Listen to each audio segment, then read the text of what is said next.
Professor Grant Schofield here with the Good News Show. Welcome to the Good News Show, brought to you by PreKure.com, where prevention is cure. The Good News Show where we concentrate on the good things that are going on, not drawn through our negativity bias, our amygdala, our reptilian brain to bad news. We're concentrating on the good. And in breaking news, we're crossing to a new point of interest today. That location of interest is Melbourne, Victoria, Australia. There's quite a lot going on there if you haven't heard. We're going to cross now to our consultant behavioral neuroscientist, Paul Taylor, founder and CEO of the Mind, Body, Brain Performance Institute and host of the Mind, Body, Brain podcast. We'll have some links for those in our notes. Let's just cross to Paul now. Well, good evening, Paul. We're crossing live to you in Melbourne, Victoria, Australia. What's the situation you're seeing on the ground over there? You've been in lockdown for some time. We've tipped well over 200 days, and the great news to come out is that Melbourne is soon going to be the most locked down city in the world. Are you serious? Well, that's sort of good news. I guess the other good news is I've checked the weather forecast today in Melbourne and it's fine. High of 23 degrees, zero chance of rain. That's good news. Yeah, mate, really good news. Yesterday was absolutely beautiful for the first day of spring, and today is the same. But being Melbourne, we've got a cold front coming tomorrow, but we shouldn't talk about that because this is the good news. Well, you'll get out and about anyway, because that's the good news, regardless of what's happening and the weather. You'll go outside anyway, like your life. Some clouds come and go, but there's always blue sky behind. So, look, I wanted your expert opinion on this negativity bias. Can you tell me a bit about that, what that is, and how we might think about dealing with it? Yeah, so it's a really important thing, particularly right now, to understand that the twin core motivations of everybody's brain are to minimize danger or threat and to maximize reward, right? And the brain, it puts primacy on anything that's threatening, right? Because it's all about survival. If we think about our ancestors, if they're just to come up out of the cave in the morning, having a good scratch, just thinking about rewards, such as where can I get some fruit and somebody to mate with, and not thinking about danger, you're not going to live very long, right? So my caveman love. My caveman love.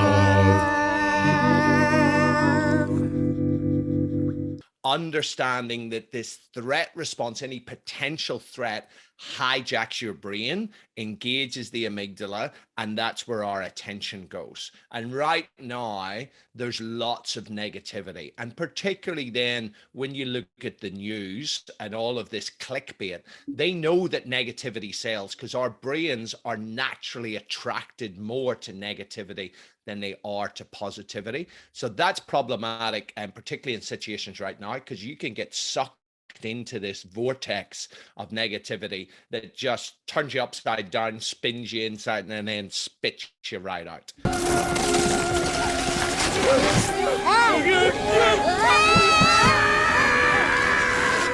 So that's the general issue with this negativity bias.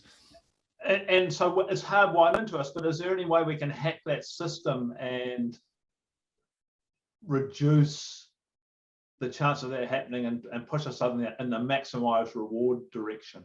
Yeah, look, absolutely. And for me, probably the best advice or some of the best advice for dealing with times like this comes from the Stoic philosophers, who had the same problems as we had 2,000 years ago. You know, you look at the time of Marcus Aurelius, and the Antonine Plague was much worse than COVID. And so they talked about, particularly Epictetus, the Stoic philosopher, said everything in your life is in two zones, zone 1 and zone 2. Zone 1 is the stuff that's under our control, things like your belief systems, your attitudes, your behaviors, but also your actions and how you choose to react to your circumstances. He said everything else is zone 2, the past, the future, what people think about you. COVID-19, zone 2. And Epictetus says the key thing is that we must focus on that which we can control, which is zone 1, and refuse to invest our energy in that which we can't control, zone 2.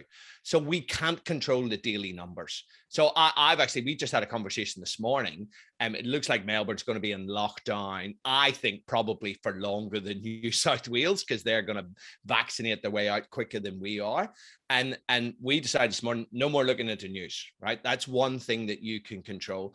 Don't look at the daily numbers and get into looking at all the comments. So that's Channel 9's off the table, the age.com.au, forget it. Age.com, and particularly news.com.au. I often check that just to see the clickbait that they put in there. That's quite amusing, right? So those things should be off your list. And this is a time where you go, okay, so am I going to emerge from this? And I stole this off a mate of mine, but am I going to emerge from this hibernation of lockdown as a butterfly, a beautiful butterfly, or a bird with a sore head, right? And that's about the zone 1 and the zone 2. So what we have done as a family is actually sit down, and we did this in the first lockdown, but we've revisited, is just sitting down and going through family values, right? I've got 2 kids. There's a very strong chance that they could go bananas, we could go bananas, and there'll be multiple homicides inside the house if we don't do something about this. Boy, that escalated quickly. I mean, that really got out of hand fast. So we actually sat down and re-looked at our family values and said, okay, what's important to us? Being fit, being healthy. Okay, what does that mean? And so every day we have to exercise and get outside before we get on a screen. Right? That's something that's really important, that we all have said, but social connection's important, and we need to be connecting with people, get out with that one person that we're allowed to do, go out and do a walk or do some exercise, but also making sure that we're putting some time to have some fun, whether it's playing cards or playing Monopoly or something like that, just making sure you're doing that. And I think the other thing is not to get sucked in to actually soothing your anxiety with external sources of pleasure chemicals, such as food for all of us and alcohol for the adults, right? Just making sure that you're quite rigorous around that your self-care is really useful. And also the gratitude piece. It's hugely important in things like this, like getting out in the morning and just being grateful. Like one of the things that gives me the biggest joy is getting up in the morning with the sunrise and listening to the kookaburras, right? Just that little kookaburra song is that little moment of joy. You can't beat a good kookaburra. You can't, mate. You cannot beat a good kookaburra. Okay, so I'm taking a lot from that, and I hope the Good News Show listeners can take a lot from that, to stay in that zone 1. That's the good news. We can do something about this hard wiring. And that's the good news for tonight with consultant behavioral neuroscience scientist Paul Taylor from the Mind, Body, Brain Performance Institute. Good night, Paul. Thanks, Grant. Good night.